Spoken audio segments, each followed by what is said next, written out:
Hello everyone, সবাইকে বাঙালি রান্নায় স্বাগতম। আশা করছি আপনারা সকলেই ভালো আছেন। তো আজকে নতুন একটা রেসিপি নিয়ে চলে আসলাম। আজকে আমি চিচিঙ্গার বড়া বানিয়ে দেখাবো। তো প্রথমে চিচিঙ্গাগুলো খুব সুন্দরভাবে কেটে নিয়েছি। এরপরে সরু সরু করে কেটে এর মধ্যে আমি লবণ আর একটুখানি চিনি দিয়ে মাখিয়ে নেব। এবার একটা বাটিতে আমি আটা নিয়ে নিচ্ছি। আপনারা চাইলে ময়দা, বেসন এগুলো দিতে পারেন। তারপর 1 মুঠ চালের গুঁড়ো দিয়ে দিলাম। এবার পরিমাণ মতো লবণ, হলুদ গুঁড়ো, মরিচ গুঁড়ো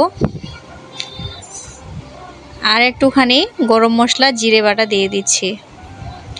এবার একটু জল দিয়ে এই মিশ্রণটা খুব ভালোভাবে মেখে নেব। এবার এর মধ্যে আমি একটুখানি কালো জিরা দিয়ে দিচ্ছি।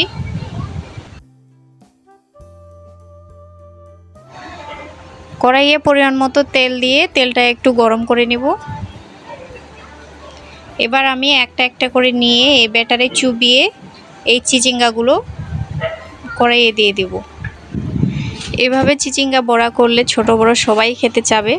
আসলে এই চিচিঙ্গাটা খেতে অনেকে পছন্দ করে না, বিশেষ করে বাচ্চারা তো খেতেই চায় না। আপনারা যদি এভাবে তৈরি করে দেন তাহলে কিন্তু বাচ্চারাও মজা করে খাবে। তো এইভাবেই একটু উল্টিয়ে পাল্টিয়ে চুলার আঁচটা কমিয়ে কিন্তু ভেজে নিতে হবে, তাহলে মুচমুচে হবে। খুব সুন্দরভাবে ভাজা হয়ে গেছে। এবার আমি এগুলো তুলে নিচ্ছি। এবার অবশিষ্ট চিচিঙ্গাগুলো একইভাবে ভেজে নিচ্ছি।